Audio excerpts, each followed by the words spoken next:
aleykum wa rahmatullahi taala wa barakatuh jërëjëf mbokku téléspectateur ak téléspectatrice su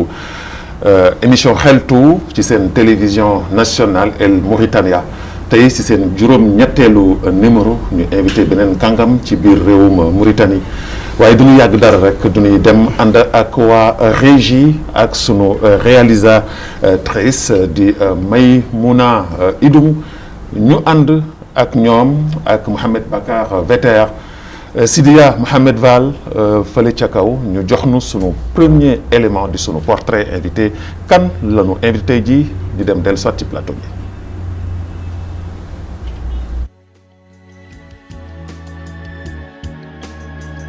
seen émission xeltu dalal juróom-ñetteeli ganam di kenn ci kàngami wàllo di ku ñu ràññee loolu taxawaayam ci fànn yépp di ca dëkkam di ci askanam di ci réew mi yépp kooku mooy Moustapha Dieye ñu gën koo xàmmee ci Moustapha Dieye mu nga juddoo ca njaago ci atum junni ak juróom-ñeenti téeméer ak juróom benn fukk ak juróom jàngay alxuraan ci peggi way juram bi mu ca noppee ñu dalal ko daaray nasaraan foofee ca njaago ba nga xamante ni fa la cosaanoo bi mu amee nag entrée en sixième ci la dem Rosso def fa collège am brevet nekk fa def fa lycée ba yàlla may ko mu am baccalauréat keroog bi mu amee baccalauréat ci la fa jógee dal di dugg fi nga xamante ni moom mooy njàng mu kawe mi nekk ci ba am ci maîtrise am ci wàllu science sociale bi mu paree nag njàngam dongu njaago bi tey ji tàmbali liggéeyam fii di CSA ci atum junni ak juróom-ñeenti téeméer ak juróom-ñett fukk ak ñett wane fa njàmbaar Pastef ak jom bi nga xamante ni moom la ñuy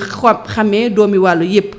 keroog joojee mu fa gën a yàgg ak njàmbaaram ci la ñu ko tabb mu nekk li nga xamante ni moom mooy assistant au directeur général ba fa nekkoon di toppatoo lépp lu jëm ci wàllu yokkute ginnaaw loolu nag ci la fa nekk nag chef de service ci bërëb yu bëri mu doon la nga xamante ni titre la sac la ci képp ka nga xamante ni tey fi tey doomu waalo nga mu wéyal ab njàmbaaram ba ñu tabb ko fa tey jii directeur adjoint ci li nga xamante ni moom mooy toppatoo lépp lu jëm ci wàllu stock mu di ku ñu ràññee lool ci wàllu politique nag ndax doon na ku ñu ràññee ci parti bi nga xamante ni moom mooy parti bi ngànk nguur gi di UPR am ci taxawaay bu rafet am ci yëg-yëg am ci Pastef ndax nag tey fi tey bu ñuy lim doomi waalo yi ci parti bi nga xamante ni moom mooy parti UPR moom dinañ ko lim ca ñu njëkk ña ndax daf ci def Pastefam taxaw ci taxawaay bu am solo ba ci njiitu réew mi nga xamante ni nekkoon na fi amoon ci moom kóolute ba tabboon ko fi mu nekkoon fi directeuru campagne bi ñu dénkoon lépp lu jëm ci wàllu ndaw foofee ca Trarza loolu rek mooy wane li nga xamante ni moom mooy njàmbaaram ci li nga xamante ni moom mooy wàllu politique bi ba tey fi tey ñu dénk ko lépp lu jëm ci wàllu coordination foofee ca njaago mu di ku fay teewal parti bi ci bépp xew-xew Moustapha Dieye doon ku làq ngërëmu way juram ndax ku bëgg njabootam la ku bëgg mbokk la waaye it ku fonk doomu aadama la doon ay seede yu tukkee ci way juram bu jigéen bi nga xamante ni moom la desee tey fi tey ci àdduna loolu nag moom la ñu koy seedeel tey mu di ganu xeltu bi nga xamante ni moom la ñu dalal kooku mooy doomu njaago bi di Moustapha Dieye.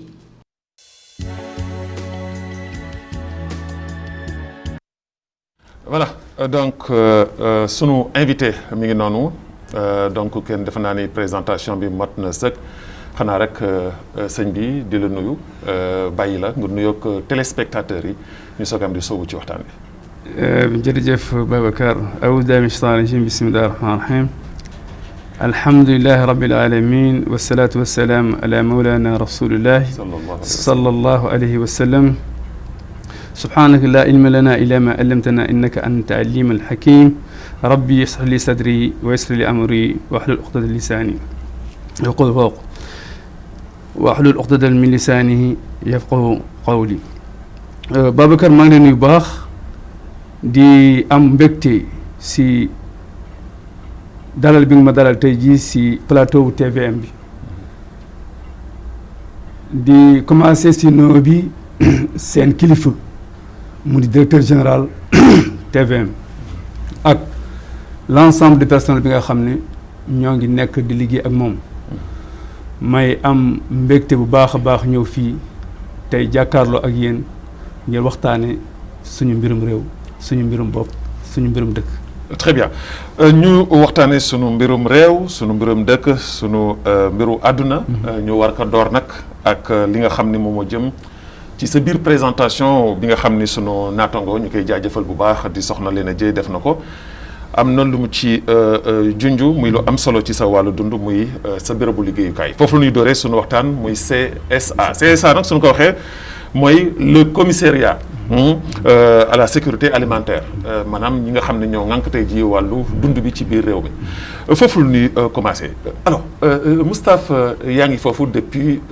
mën naa wax 1993 nga fa dugg boobaak léegi yaa ngi fa jóge woo fa nan ngeen di dundee tey jii ak CSA est-ce que tey su ma doon laaj tey jii satisfaction nga am wala amoo satisfaction déception nga am lan nga ma ciy wax. waaw du may wax alhamdulilah rabbil alamin alhamdulilah rabbil alamin CSA xam nga administration soo fi nekkee mu nekk escalier presque ñaari at wala ñetti at yu nekk ngay monter da ngay sant yàlla. man comme ni que présentatrice bi waxee dama def trois mois de stage après ñu affecté ma si VCT ancien VCT mu di direction aide au développement 2 mois après ñu nommé ma fa assistant directeur mu nekkoon direction bu nga xam ni direction bu mag la ndaxte foo dem léegi actuellement li ñuy wax projet ñoom ñoo ko def mu di digue mu di barrage mu di périmètre maraîcher mu di construction sociale ñooñu direction yooyu ñoom ñoo ko amee woon ma nekkoon assistant directeur après c'est li ma yóbbu une année après ñu yóbbu ma direction administrative ma amee benn service bu nga xam ne kenn masu fa am ñaari at yaa def ma am fa 8 ans kenn masu fa def ñaari at te ku fay ñëw généralement sa mbokk nga fay teg man mbokk tegu ma fa yàlla moo fa teg te bi ma ñëwee dañ ni ma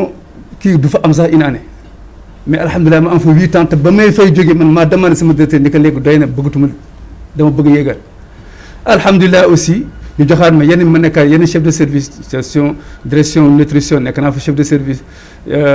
direction aide au développement du moins aide d'urgence nekk naa fa chef de service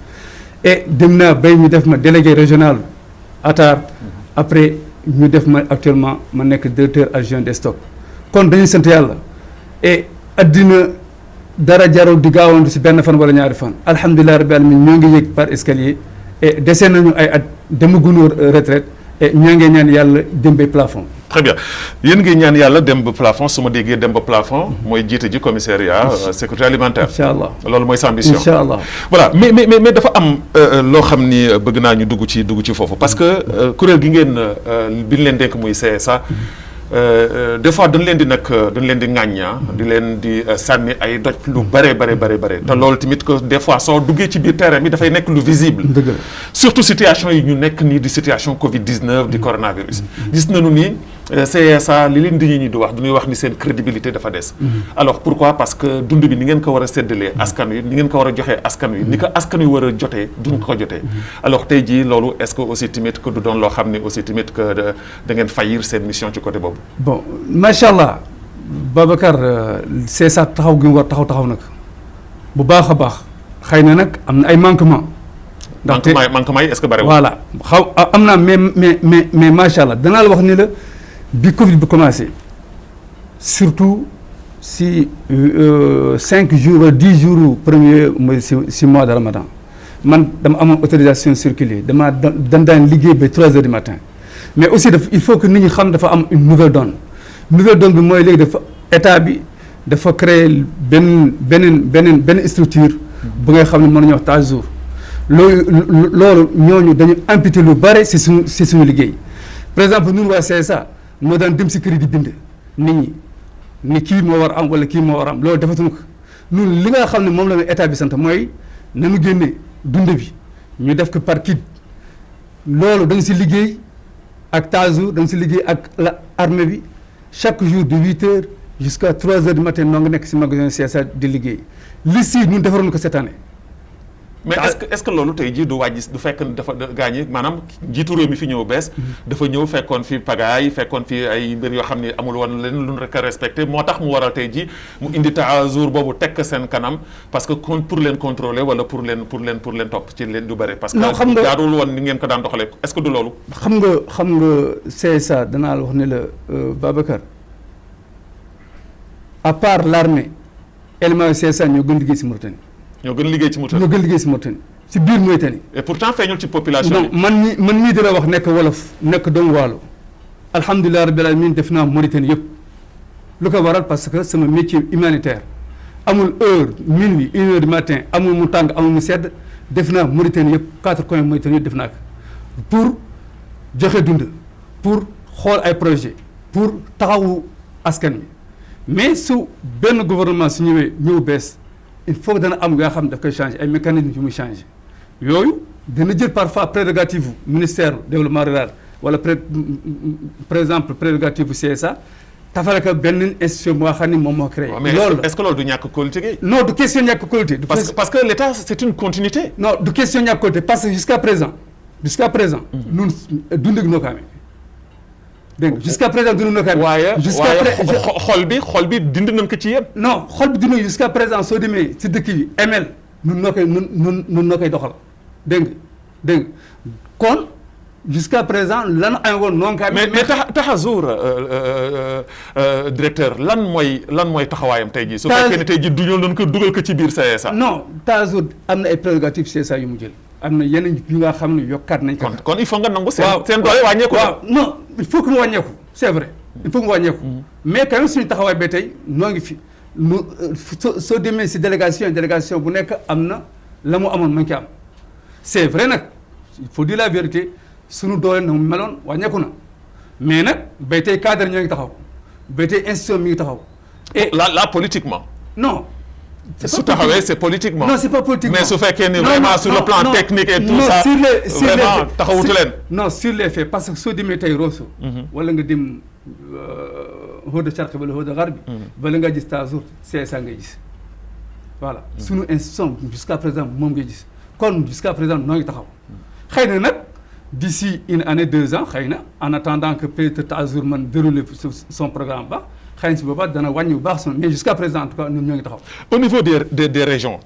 problème yi bari na fa. bari na fa trop sax. surtout ci période bi ñu nekk nga xam ne yéen seen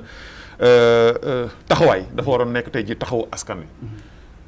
temps yi passé rek envoyé nañu sunu ay équipe dem nañu presque lu toll ci 15 jours ñoo ngi ci àll bi.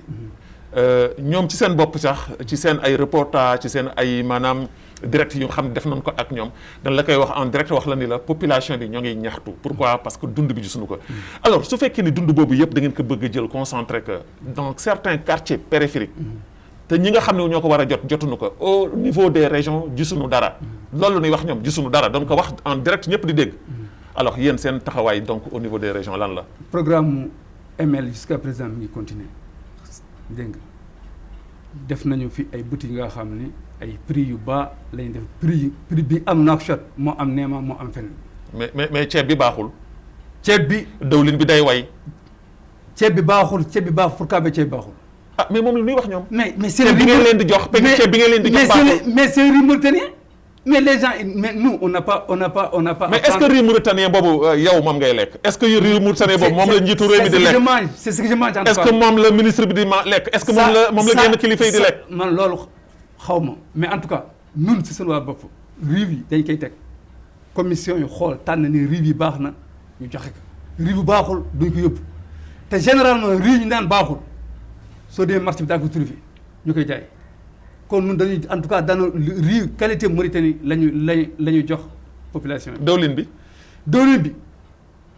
dawlin bi meilleur dawlin moom la ñu distribué si population bi. ci Covid bi. si Covid. d'accord loolu d'accord naa ci Covid bi moom dawlin bi ngeen joxe bi baax na. waaw mais ñi nga xam ne ñoo nekk ci ML yi dawlin yi ngeen di joxe day way. bon mais est-ce que tey jii seen stratégie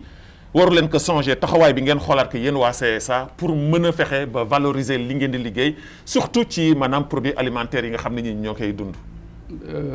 nun institution de l'État la ñu institution de l'État la ñu. mais état yéen la fa teg. waaw état nun la fa teg. mais war ngeen mën def rapport des fois di ko jox état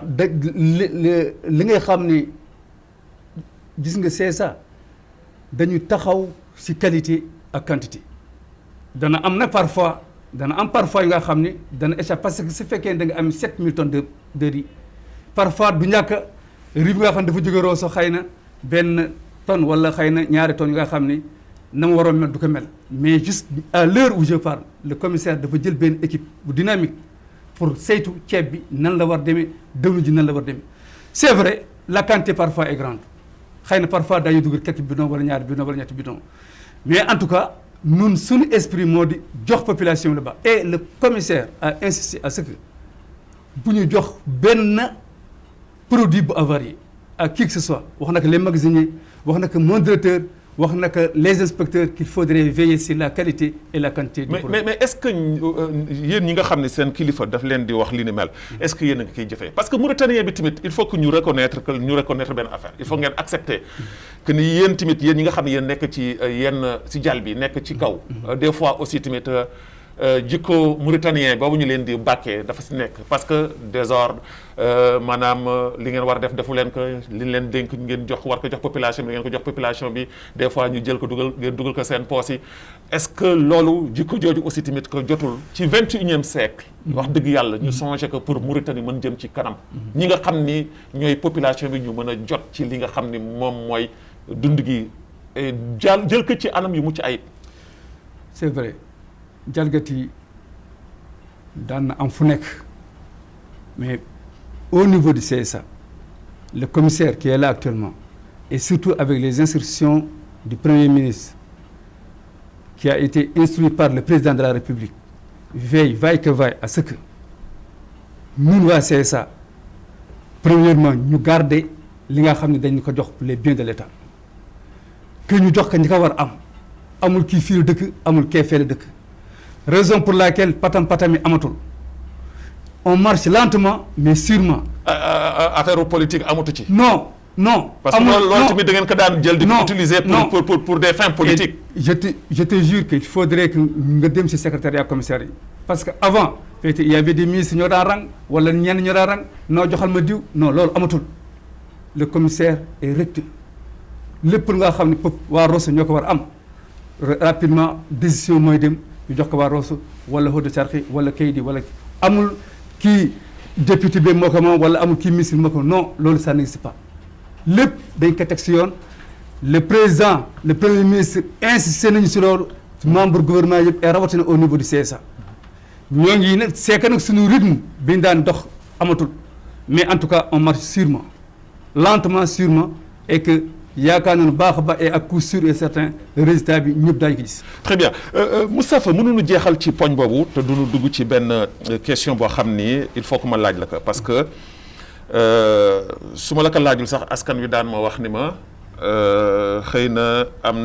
na lu ma bàyyi. mooy Moustapha Dieye am na ay jamono même ci sa wàllu liggéey ñu tuumaal la fi. te loolu dafay baax aussi tamit nga leeral ko pour say askan mais leeral ko pour sa ay mbokk parce que am na ñoo xam ne xëy na xel moomu nekkul loolu ba tey mi ngi des ci ñoom alors tuumaal boobu ñu la doon tuumaal ci maanaam détournement la da nga jël alalu nguur gi nan la demee. non c'est très simple loolu yëpp li ma nekkoon ci camp politique bu différent ak certains moo taxoon. kon maanaam xeex la nga. xeex politique la. xeex politique la bu nga xam ni am na ñu ëpp doole ni doomu waalo bi war nañ ko fi jëli tang yooyu maa ngi nekk directeur régional Atar ñu dem ci premier ministre ba fi nekkoon à l'époque ni que dañu bëgg Moustapha Dieye jóge fi premier ministre bi woo sama commissaire ni que y a un certain Moustapha Dieye et il faudrait que nga dégager ko man j'ai des sources d'information très claires comme ça bi ñëwee def nañu seen contrôle ki def contrôle bi du woon inspecteur ki def contrôle bi jógewu si IGE du inspecteur CSA du IGE lan la ban poste la amee woon poste bi ma amee tey directeur adjoint stock la amee woon mais à 6 mois dafa waroon dem retraite donc woo nañ kenn ne que kii na nga ko jëlee poste am après daañu def directeur comme ça sori dem retraite daa am xaalis bu bare parce que su fekkee da nga nekk directeur di dem retraite da nga am xaalis bu bare daa am presque 30 millions bi mu ñëwee def contrôle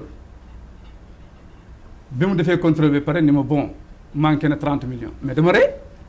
30 millions donc non ma ne ko mon cher tu t'es trompé après mu continuer dem Zérat dem Nouadhibou ma jël man sama rapport jox ko Waly tang yooyu Diallo moo nekk Waly Adrar ma ne ko Diallo xaw ma gars yi dañoo bëgg créer xaw ma dañoo bëgg tëj mais danaa wax ne man en tout cas sama mbir leer na rapport bi garde que maa ngi dem Nouakchott après dama jël sama waxane def si sama document yëpp mu ñëw Nouakchott woo waa ji ñu toog mu ñaar man ko xoolal su fekkee man loo liggéey bi sama rapport yi nii jël ko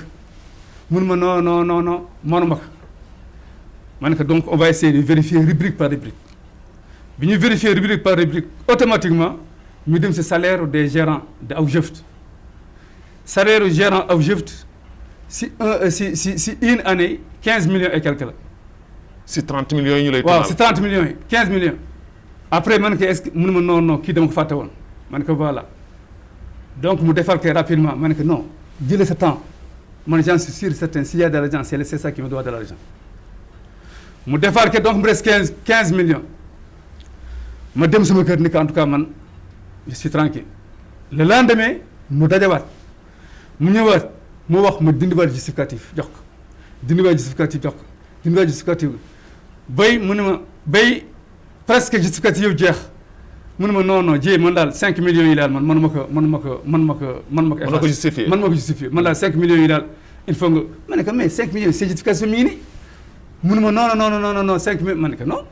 après ma ne ko léegi de toutes les façons defal loo bëgg a def parce que man aussi wóoru naa sama bopp mais ndekete ndek coup politique la baru bi nekkoon daaf ak ñeneen kàngam ñu nekk foofu CSA dem seeti commissaire bi lan la leen moom tam bi ñu nekk yow Dieye il n'a pas de problème inspecteur bi raaj ne mais Dieye amul benn problème commissaire bi ne hey il faut demander à Dieye de régler le problème parce que ça c'est un problème qui me dépasse loolu la wax ndeysaan yàlla na ko yàlla yërëm gaañoo. et ñi doon def loolu. boog nga ni bokk leen camp politique. bokkuñu camp politique. mais yéen a bokkoon parti politique. non bokkuñu woon parti politique. parce que en général. les politiciens surtout yéen ñi nekk ci nguur gi da ngeen di reyante des fois pour des intérêts personnels. non bokkuma camp politique bokkuma parti politique parce que ñi ma doon xeex dañoo dañu amoon seen parti bu bees bëggoon ma ñëw si te man ñëw ma si. ok voilà mais loolu yëpp ay responsable yi nga xam ne ñoo ngi si réew mi xam nañ ni man dañu bëggoon saaxee yàq sama place dañu sax bëggoon tëj mais man dama am dëgërlu te man si réew mi laa bokk ñaan yàlla alhamdulilah ba loolu pare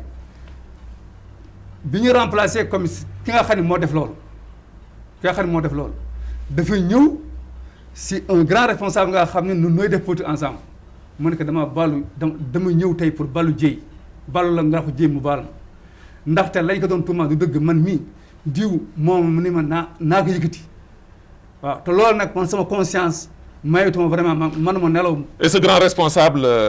yéen a doon politique. oui je pense que c'est l'ancien président. Boy Lil voilà. Très bien donc ñu ñëw ci beneen anam léegi nag suñu jegee foofu du ñuy dugg ci wàllum politique. politique bi nag fu ñu koy dooree mooy Moustapha Dieye ci élection yi passé di candidat UPR parti au pouvoir Union pour la République yaa doon seen candidat au niveau de Ndiago. Ndiago nag dafa am un vieux lion. bu toog taxaw ni Ndiago moomeelam la. moo ko moom. ngeen dem élection mu gagné la fa. alors est-ce que tey jii du woon gàcc ci yéen en tant que jeune nekk ci pouvoir moom mu nekk foofu di fa toujours taxaw rek ni man maa moom Ndiago te kenn ci yéen mënu ko fa détrôner. Babacar maa ngi lay remercier bi nga duggee ci phase politique bi gis nga problème bi ma amoon foofu. taxoon na ma am jomu ngemb pour xeex carrément ñi nga xam dañ ma doon xeex à l'époque. bi ma nekkee mandataire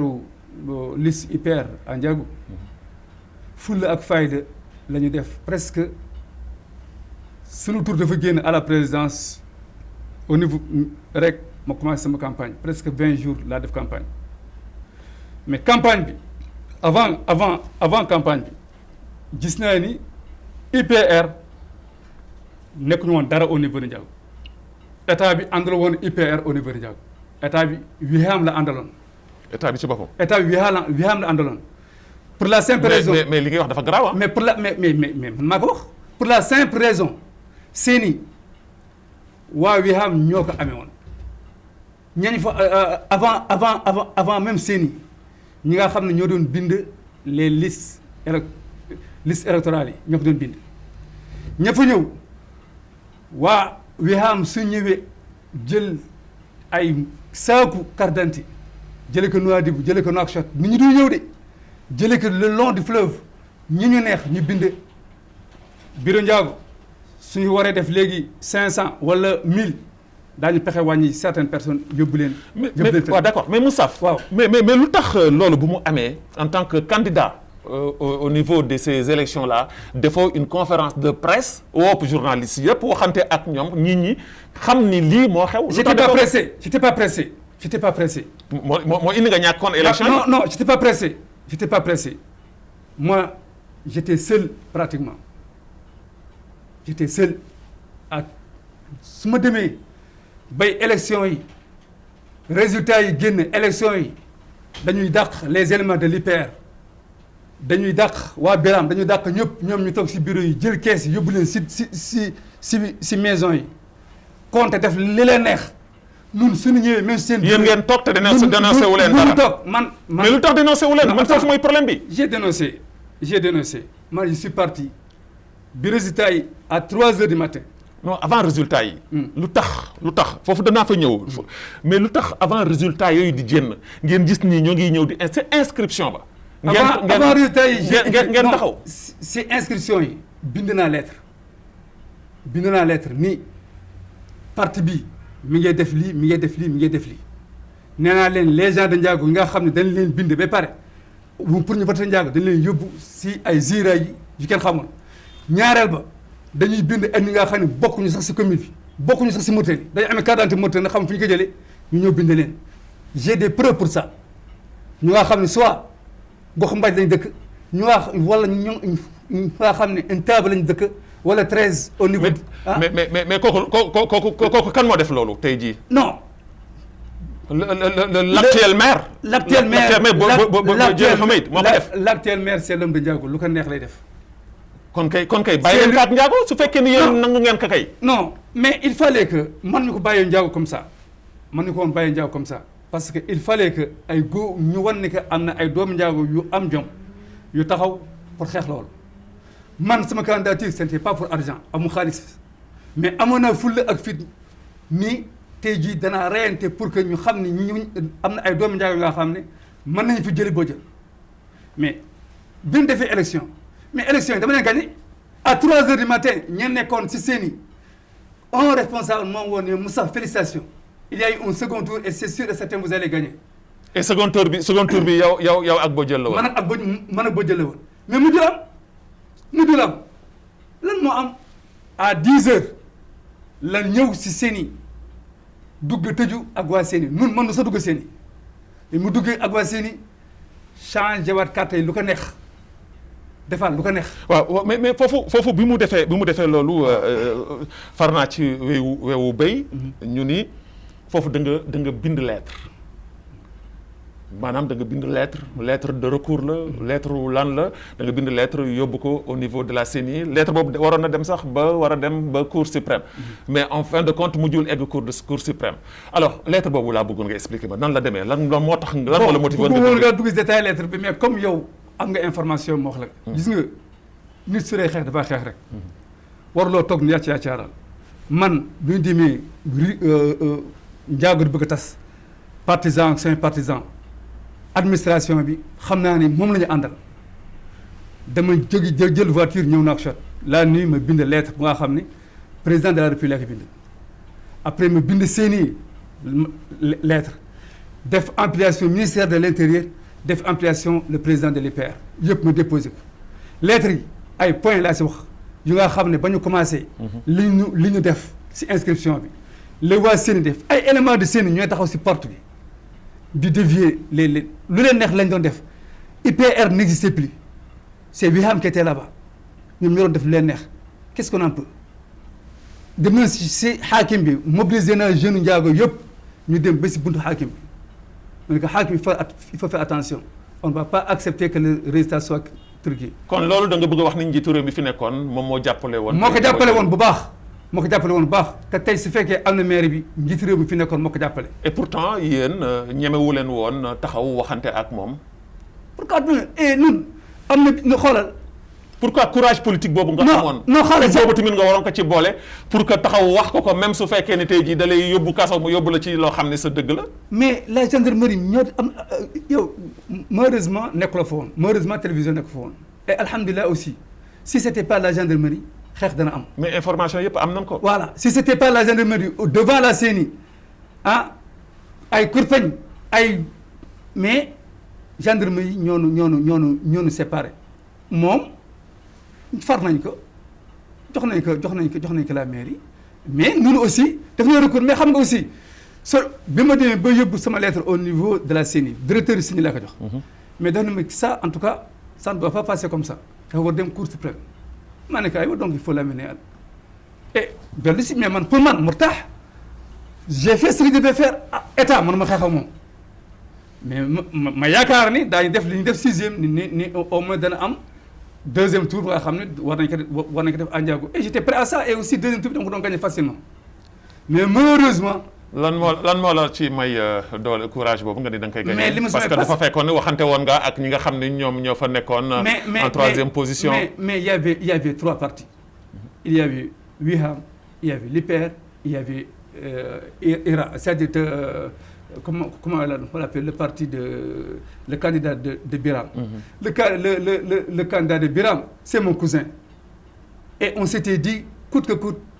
Si je passe en 2e tour, il va me soutenir. S'il passait en 2e tour, j'allais le soutenir. Parce que la situation, bon,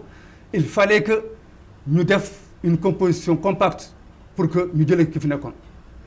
Man, j'ai... Ce fait qu'on y avait 2e tour déjà à Ndiago, ça sera... C'est sûr et certain, sur les 17 conseils, sur les 19 conseils, nous, c'est sûr et certain, on aura au moins 12 à 13 conseils. Voilà c'est sûr et certain. Très bien ñu ñëw ci poñ boobu ba tey desandi Ndiago parce que suñu jénnee ci maanaam sax si aspect politique boobu nga xam ni lu am solo la tey jii te defe naa ni lu bare tey jii xeltu jénne na ko foofu dina ñëw ci beneen aspect muy maanaam ndox mi ak électricité bi man loolu mas naa ko fi posé ba jëlu Humayd ci beneen télévision bi ma nekkoon tey jii ma ñëwaat yow poser la question boobu parce que man vraiment gàcce la ci man may dégg ba tey jii ni Ndiago boo xam ni bokk na ci dëkk yi mu gën a yàgg ci waalo bi ba tey mënuñu am ndox mu sell mënu naan courant moom kenn waxul waxam su amee ñeent ñu waxtu wala ñaari waxtu coupé na waaw mais yéen ngeen di doomu ay Ndiago di ay cadre te ñu bëri macha allah yéen nga fi lan ngeen war a mën a sàggan ba tey jii ndox moom ak courant boobu tey jii amul ci Ndiago ba ngeen di jéggaani ndox di jël ay gaal di jël ay bidon 5 litres di jàll côté Ndar Sénégal di fa wuti ndox. boobu ko dama lay waxal un peu situation Ndiago bala may yegg si sa question. Ndiago am na barrage de Diama. Ndiago a aujourd'hui le port nga xam ne yaakaar nañ ni dana nekk port bi gën a rëy sur la sous-région. Ndiago a le gaz et le pétrole. Ndiago a l'océan c'est-à-dire le poisson la pêche. L'agriculture Ndiago là.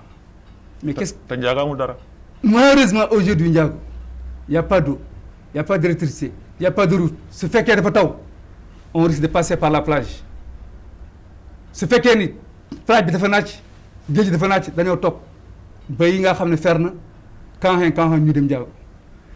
barke démb lay waa Ndiago dooraa am sur les 4 quartiers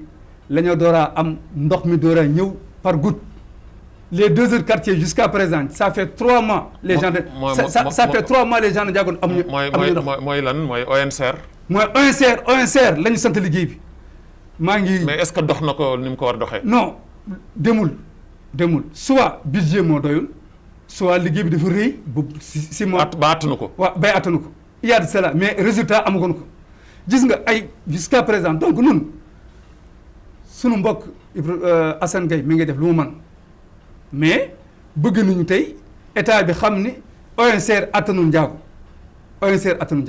nañu jox SN2 ñu dem defar ndoxu Ndiago nañu dem jox Senelec ñu andil courant waa Ndiago waa Moydina waa Xaara waa Jawas gaa waxuma leen mu di l'île de Boyo waxuma leen waa Ndiago seen bopp waxuma amuñu courant amuñu mais est-ce que c'est pas honte que ni ñun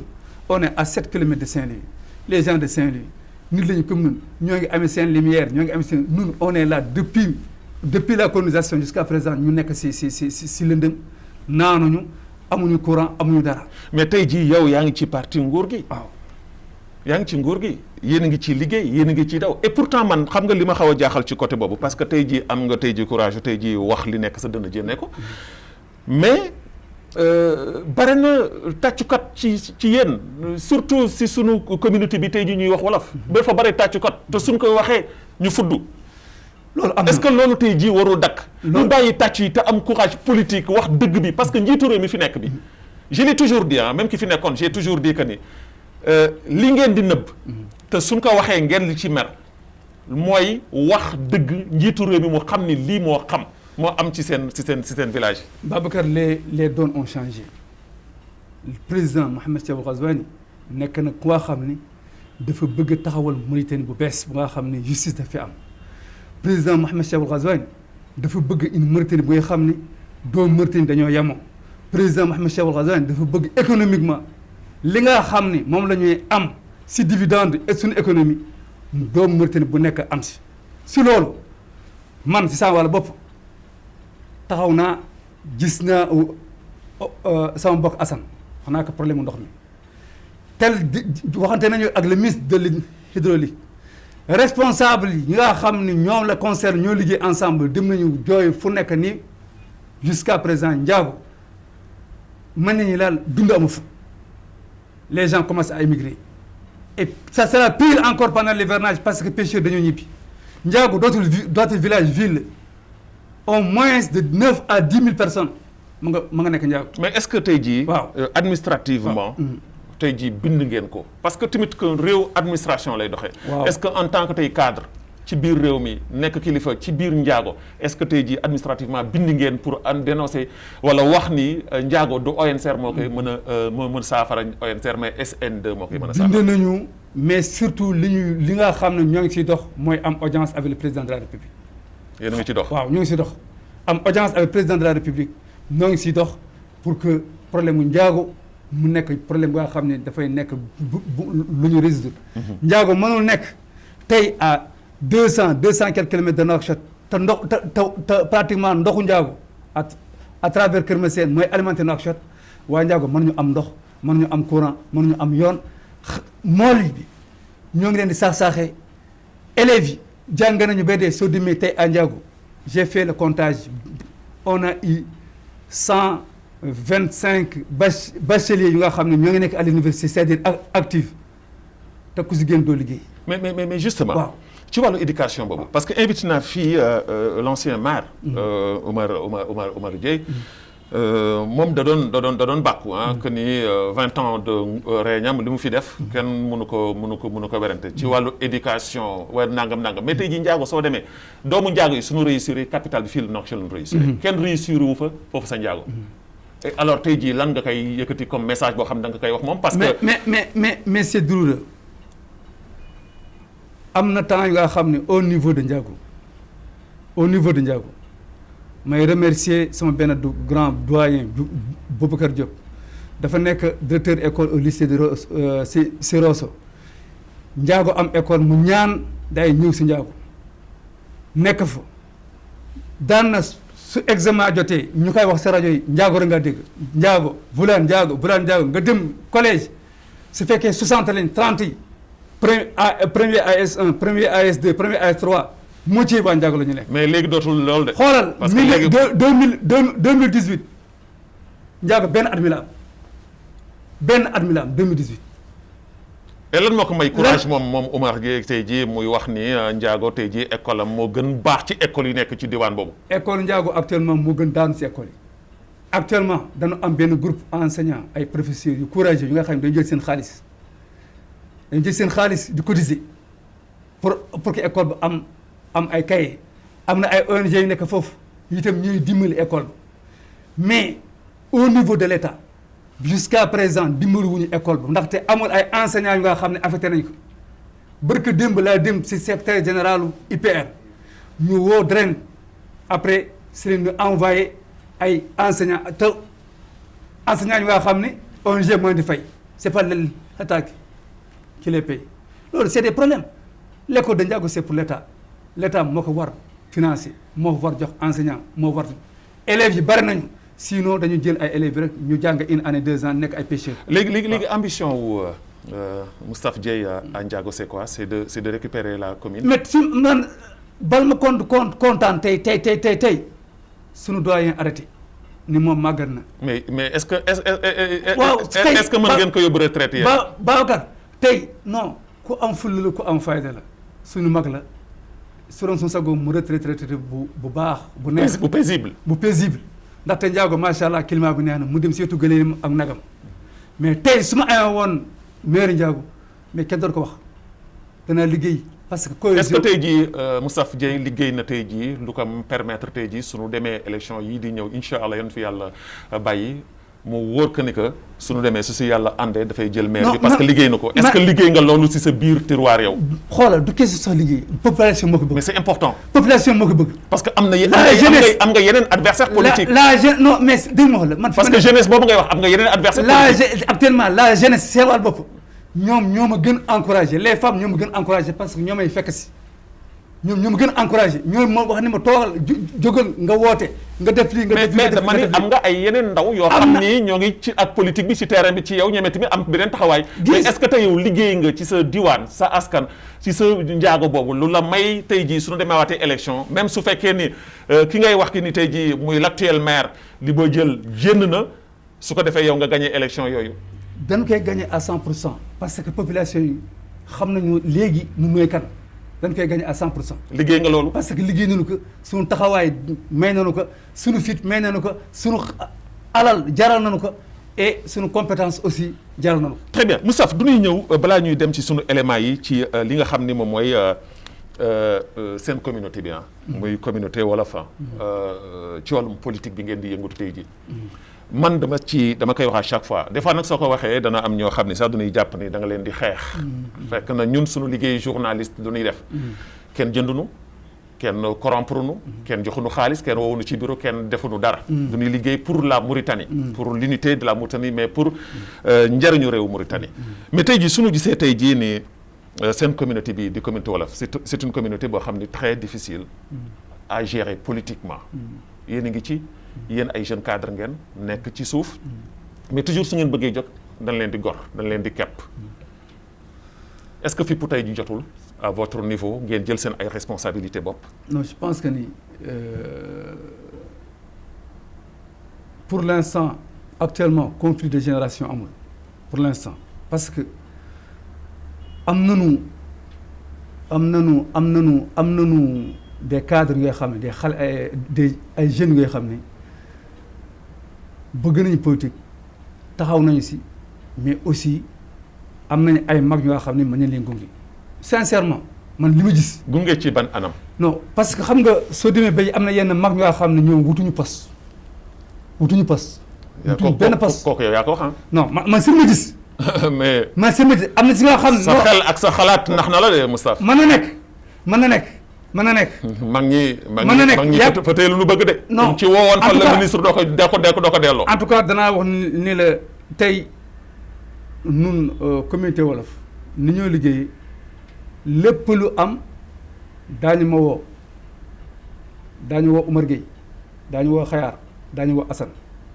ak yeneen jeunes nga xam ne ñoo nekk suuf. est-ce que c'est suffisant. non. woote waxtaan ci biir nekk tëju. non c'est pas suffisant. non c'est pas suffisant. courage politique boobu laa wax est-ce que yéen tey jii ñi nga xam ne tey jii yéen ngi ci suuf te bëgg yéeg ci kaw est-ce que am ngeen ko tey jii pour taxaw ni ñang dafa jot ñu jël suñuy responsabilité laa bëgg xam. mais lu raw courage boobu la ñu am.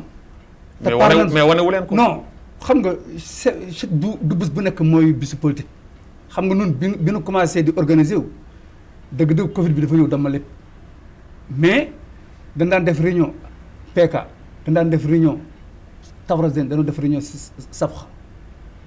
dañu organiser wu nii war nañ taxaw war na jël suñu wàll si réew mi war nañu ko jox parce que kenn du ko jox noonu na ko jox suñu bopp. voilà foofu laa bëgg jëm.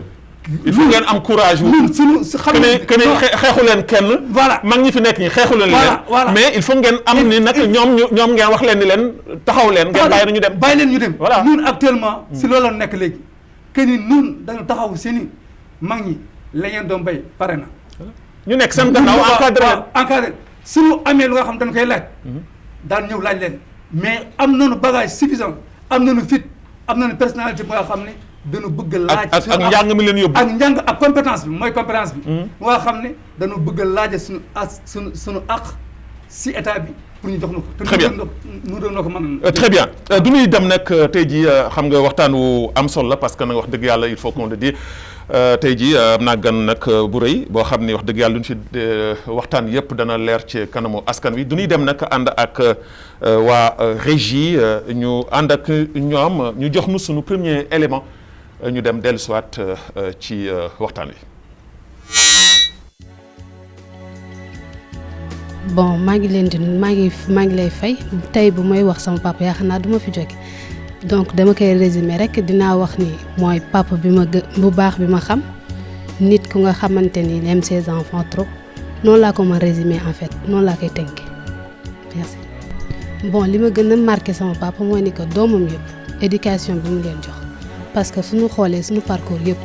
su may xool su ma génnee si biti sax damay xam ni éducation bu baax nañ ma jox. parce que ci mbedd bi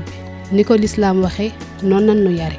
jaar nañu école jaar nañu alxuraan te pour man loolu la yàlla digal parent bu nekk mu def ko te su fekkee loolu mooy tax parent dugg àjjana yaakaar naa dina dugg àjjana.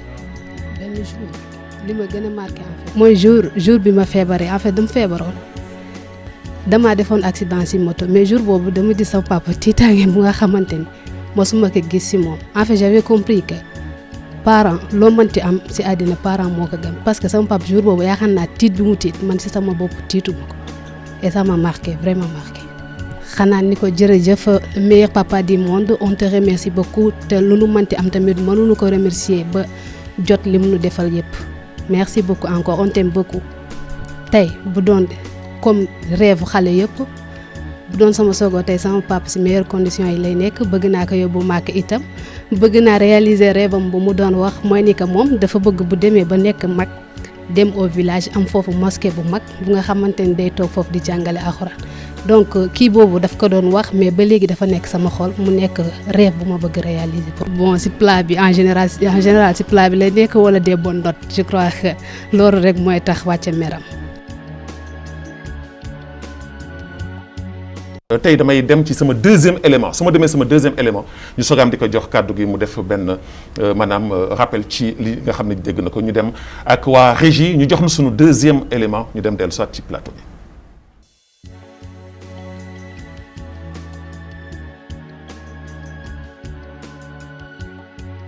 maa ngi leen nuyu bu baax di rafetlu invitation bi ngeen invité à nouveau sunu papa muy papa bu baax. papa bu wax dëgg yàlla bu yar njabootam teg ko ci yoonu ihdina siraatal mustaqim papa bu yërëm njabootam non seulement ñun en tant que doomam mais membre de sa famille ay tantam ay bàjjanam wax dëgg yàlla papa bu ñuy remercier la ci bépp façon la wax dëgg yàlla jàngal nañu et comme ni ko sama rakk bi waxee tout à l'heure alxuraan aussi ñeewuñu ci benn doomu aadama tey boo xoolee bu fajar jotee lu muy njëkk def mooy yeenu ñun ñëpp ñu dem jumaa ji julli ci duñu tardé benn heure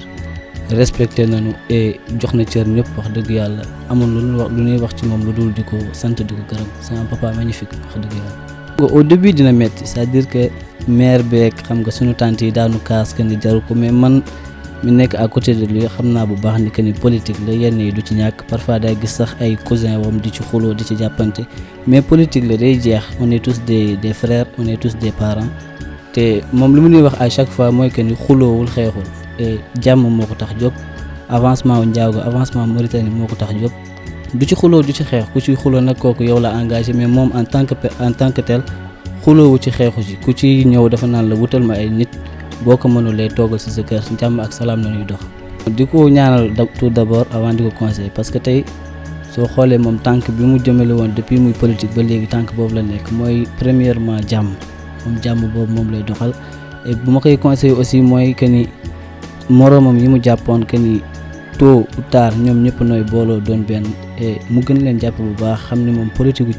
Ndiago moo ko intéressé mu am mairie bi ou non moom tànk ba mu nekkoon mooy jàppale doomu Ndiago yi moo ko tax jóg ci tànk boobu la nekk te moom la ñuy continuer. waaw di ko ñaanal yàlla aussi di ko ñaanal yàlla bàyyi ko fi wax dëgg yàlla soo bëggee dégg-dëgg parfois damay toog bay 1 heure 2 heures du matin jóg di ñaan yàlla di wax di poser wu la question que ni man mii sama papa bu demee lan lay def bis bu demee ba làqu yàlla na yeex famille bi nan lay mel c'est un papa magnifique buy jàppale doomu aadama yëpp koñ bi boo xoolee parfois day toog indi alimentation suukar dawlin ceeb mais bu ñëwee xoolul famille bi yëpp xoolul kii am na xoolul koñ bi ki ñee am day génn séddale ñëpp ràññelewul kii tukulóor la ràññelewul kii soninke la et bu nu yàlla may tamit nu am père bu mel noonu du ñu def lu dul sant ko gërëm ko di ko ñaanal yàlla bàyyi ko fi ba mu yàgg fi lool ànd ak wér di mu réaliser rêve du question que ni maire la bëgg non moom avancement Ndiago moo ko tax jóg mu am ko ou non na Ndiago avancé Mauritanie avancé et c'est ce qui nous importe le plus.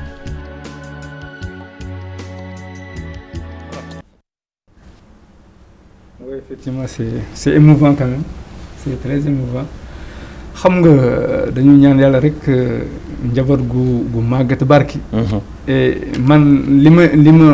ma xam nga Zeynabou qui est étudiante à l'IGB de Saint-Louis moo jëkk a wax moom mooy magu xam nga bi mu defee accident si moto j'étais pas là parce que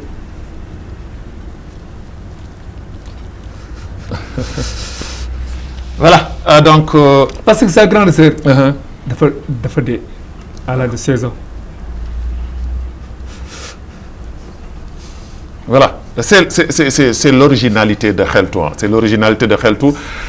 du ñuy dem seetaan sunu troisième élément sant yàlla la parce que yëpp day wane rek ni am na beneen facette ak bi leneen loo xam ne Xeltu mu ngi koy jénnee mu doon loo xam ne mbégte la doon ci ñun alors tey jii ñu dem si sunu troisième élément bi nag man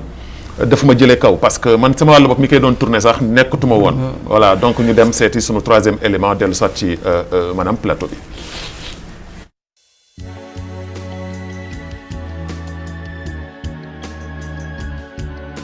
soo jëyee de dama kaa ñaanal rek yal na ko yàlla fu mu yeggat ren yal na yeggat di woon ci këpp yal na ko yàlla teral àddina ak laaxira ndax maa ko jur mu di benn waaye xiifuma maruma balaa xëy biro dana xëy seet ma ba xam lu ma añe lu ma ndékkee ak lu ma añe ak lu ma reere ndey Anna Gaye di ma ko toggal yal na yàlla def ndam ci njabootam yal na ko yàlla teral yal na ko yàlla susuraal yal na ko yàlla jàmmal Moustapha Dieye ajale na ma Màkka ma ñëw boo ma ñëwee Màkka bay sunu joone yàlla tey Moustapha Dieye du xëy ta seetuma du xëy ta visité wu ma lu ma am ak lu ma ñàkk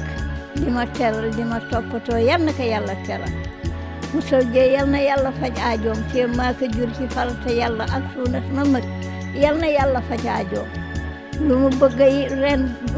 yal na ko yàlla mottali Moustapha Dieye yàlla bu noonam dëkki moom dénk naa ko yàlla sàmmaloo ko jib alayhi salaam watuloo ko Aminatu bintu yaayu Sariif yàlla mi nga xam ne lu mu sàmm du ruur yàlla na ma sàmmal ma sama Moustapha Dieye kontaan naa ci moom lool yal na yàlla kontaan ci moom Moustapha Dieye defee lu ma dara ci këru àddina lu may teraanga moo di sama bët moo di sama nopp moo di sama tànk moo di sama yëpp lu ne defal na ma balaa xëy dana ma xëy balaa gonta dana ma gonta balaa tëdd dana ma seet ndax lekk naa wala lekkuma lu nekk defal na ma ko Moustapha yàlla na ko yàlla sàmmal yàlla na ma ko yàlla jàppaleel yàlla na ko yàlla wéral moom rek laa di déglu kàddoo ndax kontaan ci moom yàlla na yàlla kontaan ci moom ñi ma dëkkal nag di sama njaboot yi jigéen amul li ñu ma defalul ñoom itam tubaarkàlla kaar maa ngi nii xew fu ma maruma damaa yéeg ci sama kaw lal Ndey Anna Gaye du añ dana ñëw reer dana ñëw ndékki dana ñëw lu ne dana ma ko defal ata xaalis Ndey Anna Gaye dana ma ko defal waaye li ma defal tegam doomu jullit la ak farata yàlla ak sunu Muhammad yàlla na ko yàlla fay ci njabootam jërëjëf kontaan naa lool Moustapha defal ma lu nekk ci àddina lu xew rek Moustapha defal na ma Moustapha du xëy dem ca biroom te ñëwul seet ba xam suur naa ndékki wala suuruma ndékki Moustapha du jóge ca biroom te ñëwul ba xam añ naa wala añuma Moustapha du jóge ca biroom te ñëw te ba xam reer naa wala du tëdd ci laal ba xam reer naa wala reeruma Sow Dieng yal na ko yàlla teral yal na ko yàlla dimbali yal na ko yàlla suturaal.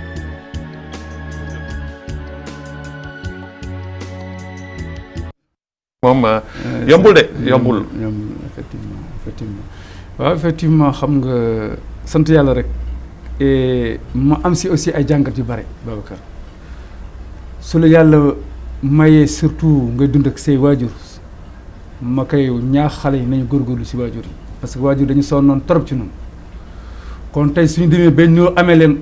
war nañ góorgóorlu si waajur yi waajur wii nag dafa am ay cas spéciaux yi ngay xam ni moo nekk si moom Babacar point fort mooy bala moo kontaan kër gi am gan ba mu sa tolloo moo daan togg bala moo kontaan am kër gi am gan ñaareel ba dafa nekk joxekatu ñam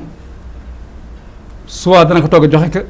soit dana ko jël noonu jox ko du lekk mukk bay dëkkaale. lu jafe si génération bi. waaw lu jafe si génération bi. ñetteel ba dafa nekk kenn koo xam ne dafa xob si mbokkam yi nga xam ni yàlla jëlee na leen fi yëpp ku si feebar moo laa amee bay sangal. macha allah ku si feebar ñi ko gën jóge ñëpp ku si feebar moo laa amee bay sangal soit su ñu dañ koy évacuer Dakar moom mooy jël ànd ak moom. la dernière bi nga xam ne def nag moom ak ku nga xam ne ñu ajara ëbb ñoo bokk baay maa leen dëggal fii bii ñu dem Dakar da sama tante ajara gaañoo moom moo ko yóbbu su fekkee ne dañ koy évacuer Nouakchott mu nekk njaago ba mu mënee moom mooy ñëw su fekkee ne Ndar la moom mooy dem su fekkee ne si biir njaago moom mooy toog di ruyal di toppatoo di la sang bay su fekkee ne da nga gaañu moom maa laa sang doon laa joxe jébbal la seen waaw kon ñetti point yooyu dafa nekk si moom moo tax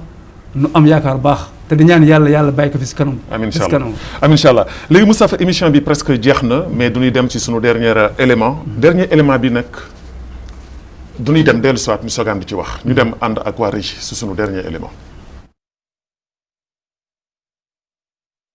suuf dina lekk yax wante du mës a lekk jëf doomi waalo sagu waalo tiituru waalo dëddu na àdduna te dootul mës a dellu si. colonel Aziz Niang mu ngi juddoo ca Gidakar ci atum 1942 amoon jaar-jaar bu rafet lool ci taarixu Mauritanie doomi Gidakar gi génn àdduna ci dibéer yamoo fukki fan ak juróom-ñeent ci weeru juillet bàyyi noog tiis ak naqar bàyyi askanum lëmm ñu doonub jirim doon na ko wàccoo ak réewam ci jalooreem yu rafet yu mu mësoon a def ci l'armée bi mu nekkoon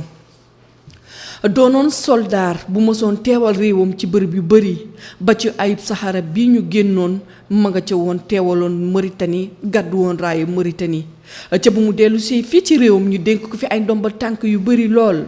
ñépp xamee woon ko ci colonel Aziz Niang doon jege ñaale bépp njiitu réew bi nga xamante ni nekkoon na fi ci jaar-jaaram muy liy firndeel pastéefam cofeelam ci réewam waaye it bàyyi na fi seede yu rafet ci képp ki nga xamante ni yaa ngi woon ci l'armée bi nekkoon ak moom ñépp ko seedeel lu rafet ndax bëgg bi nga xamante ni moom la bëggoon réewam moom doomi Gidakar gi nekkoon na fi attaché militaire nekkoon na fi directeur cabinet ca kër njiitu réew ma nekkoon na fi njiitu BASEP fii ci biir réew mi doon ku ñu ràññee woon lool ci taxawaayam ci biir dëkkam doon ku bëggoon dëkkam lool doon ku bëggoon mbokkam lool te newul woon ci loxoy kese doon it ku bëggoon askanam yi nga xamante ni moom mooy askanu wolof doomi Gidakar gi bàyyi na wéet ci Gidakar waaye bàyyi na wéet ci askan wi nga xamante ni ñoom ñooy askanu waalo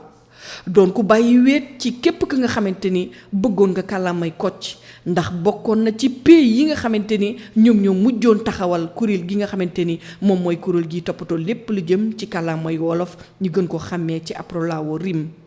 doomi Gidakar gi colonel Aziz Niang wuy wéet bàyyi nga wéet sa ginnaaw bàyyi nga jirim sa ginnaaw bàyyi nga ñoog tiis ak naqar dem nga te dootoo dellu si di wax rek inna lillahi wa inna ilayhi raji'un.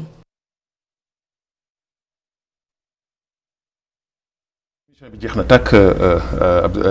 comment dirais-je Moustapha xanaa dama lay bàyyi rek ci quelques secondes rek nga rendre ko hommage et puis ñu tëj ci émission oui ñu wax inna lillahi wa inna ilayhi raji'un mu nekkoon suñu mag bu nga xam ni ku baaxoon si ñëpp ku amoon jàmm ak ñëpp mu nekkoon ku responsable mu nekkoon ku daan woo la jeunesse surtout de Trarza rawatina communauté bi